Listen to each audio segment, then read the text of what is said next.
Hello friends, district जज 2024 ही process सुरू झालेली आहे. 28 सीट्ससाठी ॲड आलेली आहे. खूप मोठी ॲड आहे आणि प्रत्येक वकिलाला जो एलिजिबल आहे त्याला डायरेक्ट डिस्ट्रिक्ट जज बनण्याची संधी चालून आलेली आहे. खरंच 28 सीट्स म्हणजे खूप मोठी संधी आहे. जे कोणी एलिजिबल प्रॅक्टिशनर्स असतील त्यांनी किमान या संधी अटेम्प्ट तरी करून बघायलाच पाहिजे. आता या संधीचं जर सोनं करून घ्यायचं असेल तर आपल्याला काय करावं लागेल यावर आपण आज बोलणार आहोत. प्रिपरेशन ऑफ डायरेक्ट डिस्ट्रिक्ट जज. मी तर म्हणेन ही जी संधी आहे ही फक्त डिस्ट्रिक्ट जज बनण्याची नाही आहे.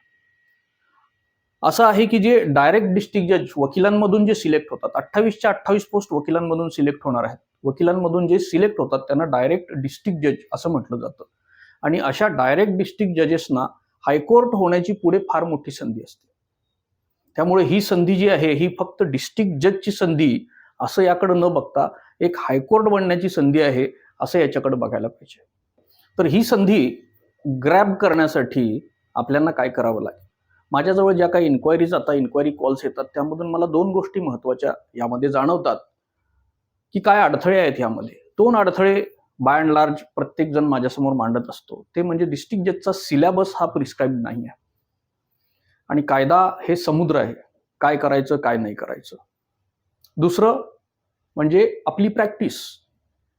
7 इयर्स अँड अबव प्रॅक्टिस असणारे लोक यामध्ये असणार आहेत. एक सेटल्ड प्रॅक्टिशनर असणार आहे. तर प्रॅक्टिस अचानक बाजूला ठेवून वेळ कसा काढायचा, नेमकं प्रिपरेशन कसं करायचं, वेळेत आणि इफेक्टिव्ह प्रिपरेशन यासाठी काही टिप्स आहेत ज्या मीही वापरलो होतो आणि ज्या योगे मला यश मिळाले एक्झाममध्ये आणि अनेक जे डायरेक्ट डिस्ट्रिक्ट जज झालेले आहेत त्या प्रॅक्टिशनर्सनी वापरलेले हे ट्रिक्स आहेत. तर प्रिपरेशनला आपण थोडं डिवाइड करूया. सगळ्यात पहिली फेज जी आहे, जर आपण ओव्हरऑल मागचं जे काही क्वेश्चन पेपर्स बघितले तर भले सिलेबस हा प्रिस्क्राईब नाही, पण जे मेजर ऍक्ट आहेत त्यावर मॅक्झिमम सिलेबस हा बेस्ड आहे, मॅक्झिमम क्वेश्चन्स हे बेस्ड आहेत. आता कोणते आहेत ते मेजर ऍक्ट? सगळ्यात महत्त्वाचे मेजर ऍक्ट म्हणजे CPC, CrPC, IPC, evidence, transfer property, contract, specific relief act. असे हे जे 7 ते 8 सब्जेक्ट आहेत हे मॅक्झिमम महत्त्वाचे आहेत. जवळजवळ 40 एक प्रश्न 100 पैकी यावरच बेस्ट असू शकतील. तर हे जे 7-8 ऍक्ट आहेत ह्याचा मॅक्झिमम अभ्यास केला पाहिजे. आता अभ्यास कसा केला पाहिजे? तर हे सगळे मेजर ऍक्ट हे आपल्या वाचनातले आहेत. त्यामुळे आपण हे 1 ते 2 वेळा जरी वाचलं तरी प्रोव्हिजन्स रिफ्रेश होतील आणि प्रोव्हिजन रिफ्रेश झाल्यानंतर इमिजिएटली यावरचे एमसीक्यूज सॉल्व्ह करायला गेलं पाहिजे. कारण एमसीक्यूज कंटेंट आणि टेक्निक हे दोन्ही सुद्धा साधायचं आहे आपल्याला. मॅक्झिमम एमसीक्यूज सॉल्व्ह केले पाहिजे. हे झालं मेजर ऍक्टच्या बद्दल. दुसरा पार्ट जो आहे तो मायनर ऍक्टचा आहे. यामध्ये POCSO, अॅट्रॉसिटीज, NDPS, anti corruption, L commercial court act, motor vehicle असे एक 20 एक ऍक्ट आहेत जे परत विचारले गेलेले आहेत. ते आपल्याला कळेल. हे जे 20 ऍक्ट आहेत हे सुद्धा महत्वाचे आहेत. यातल्या काही महत्वाच्या प्रोव्हिजन्स आपल्याला समजून घ्यायला पाहिजे. कुठल्या प्रोव्हिजन महत्वाच्या आहेत आणि मग या मायनर ऍक्टचा अभ्यास कसा करायचा? एकदा पूर्ण मायनर ऍक्ट वाचून घ्या, एकदा दोनदा. मायनर ऍक्टची स्कीम आपल्याला समजली की महत्वाच्या प्रोव्हिजन 2-3 वेळा वाचून इमिजिएट त्यावरचे एमसीक्यूज सॉल्व्ह करायला आपल्याला सुरुवात केली पाहिजे.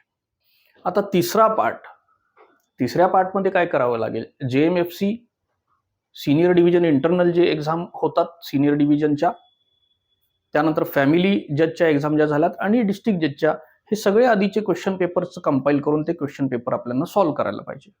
आता चौथा जो पार्ट आहे हा काही केस लॉज, इम्पॉर्टंट केस लॉज आणि काही डॉक्टरिन्स, लिगल मॅगझिम्सवर विचारला. हा फार महत्वाचा नाही आहे. यावर 1 ते 2च प्रश्न येऊ शकतील मॅक्झिमम.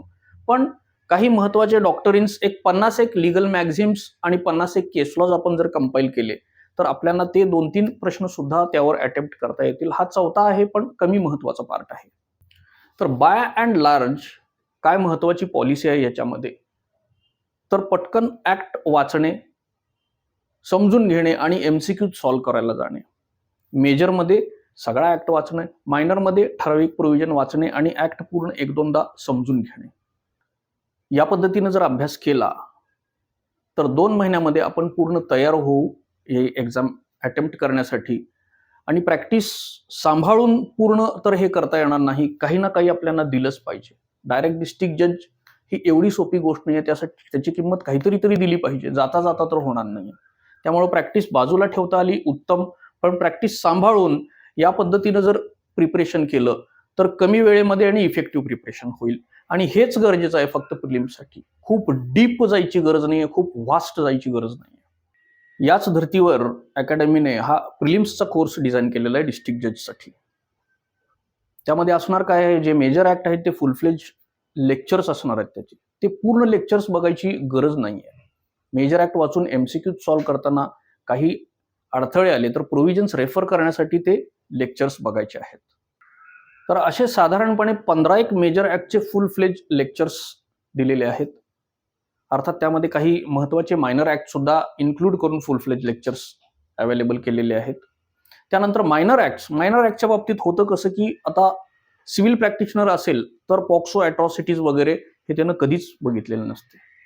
त्यामुळे त्या ऍक्टची ओळख होणं हे फार गरजेचं आहे. ओळख झाली की आपण त्याच्याशी गप्पा मारायला सुरू करतो. त्यासाठी मायनर ऍक्ट जे आहेत ते साधारणपणे एक 10 मायनर ऍक्ट, 10 ते 12 मायनर ऍक्ट असे आहेत ज्याचे समरी लेक्चर्स दिलेले आहेत. ऍक्टची ओळख, ऍक्टचा उद्देश काय आहे आणि महत्त्वाच्या प्रोव्हिजन्स काय आहेत यासाठी यालाच आपण एक शॉर्ट लिटरेचर आणि समरी लेक्चर या स्वरूपामध्ये मायनर ऍक्ट दिलेले आहेत. तर ते आहे मायनर ऍक्ट. काही मायनर ऍक्ट असे आहेत त्यातल्या अगदी ठराविक प्रोव्हिजन महत्त्वाचे आहेत, त्याचे फक्त एमसीक्यूज प्रोव्हाइड केलेले आहेत. आणि हे टोटल 35 ऍक्ट्स जे काही मी आता सांगितले याचे पूर्ण एमसीक्यू बँक अवेलेबल करून दिलेली आहे. मेजर ऍक्ट वरचे एक्सटेन्सिव्ह एमसीक्यूज आहेत, मायनर ऍक्ट वरचे महत्त्वाच्या प्रोव्हिजन्स वरचे एमसीक्यूज आहेत. सगळ्यात महत्त्वाचं म्हणजे आता नवीन आलेले कायदे, नवीन आणि जुने दोन्ही कायदे सिलेबसमध्ये असणार आहेत. त्यामुळे जे काही चेंजेस झालेत त्याच्यावरचे डिटेल लेक्चर आणि त्याच्यावरचे एमसीक्यूज सुद्धा ह्याच्या या क्वेश्चन बँकमध्ये इन्क्लूड केलेले आहेत. आधी झालेले सगळे एक्झाम्स, JMFC, फॅमिली जज, त्यानंतर डिपार्टमेंटल सिनियर डिव्हिजन एक्झाम आणि डिस्ट्रिक्ट जज याचे प्रिव्हियस एंटायर क्वेश्चन सुद्धा या एमसीक्यू क्वेश्चन बँकमध्ये इन्क्लूड केलेले आहेत. प्लस शेवटी एक्झाम डेट अनाऊन्स झाल्यानंतर एक टेस्ट सिरीज आपण कंडक्ट करणार आहे. अगदी एक्झाम जशी हायकोर्ट कंडक्ट करणार आहे त्याच धर्तीवर. यामध्ये 3 पेपर असणार आहेत. याला आपण मोस्ट लाईकली टेस्ट सिरीज असं म्हणू शकतो. तर जास्तीत जास्त एमसीक्यूजचा कंटेंट आणि सॉल्व्हिंग टेक्निक यावर फोकस करून हा कोर्स डिझाईन केलेला आहे. पूर्ण सिलेबस 2.5 ते 3 महिन्यामध्ये पूर्ण होणार आहे. 25 तारखेला कोर्स सुरू होतो आणि पुढे 6 महिन्यासाठी या कोर्सचा व्हॅलिडिटी पिरियड असणार आहे. तर फ्रेंड्स, लवकरात लवकर तयारीला लागा. आणि एक अतिशय महत्त्वाचं सांगतो की कॅज्युअल आहे ते सगळं सांभाळून करतो असं म्हटलं तर होणार नाही. आता जे काही करतो ते थोडंसं बाजूला ठेवून काहीतरी प्रायोरिटी आपल्याला स्टडीला ही दिलीच पाहिजे. जरा जरी ॲव्हरेजच्या वर आपण अभ्यास केलं तर आपले सिलेक्शनचे चान्सेस आहेत, कारण 28 सीट्स यावेळी अनाऊन्स झालेले आहेत. So friends, gear up and cheer up. थोडासा वेळ काढा आणि प्रिपरेशनला लवकरात लवकर सुरू करा. प्रिपरेशनमध्ये काही मदत लागली तर नक्कीच अकॅडमीला कॉन्टॅक्ट करा. We are always here to help you. So best luck for your preparation. Good day and good bye.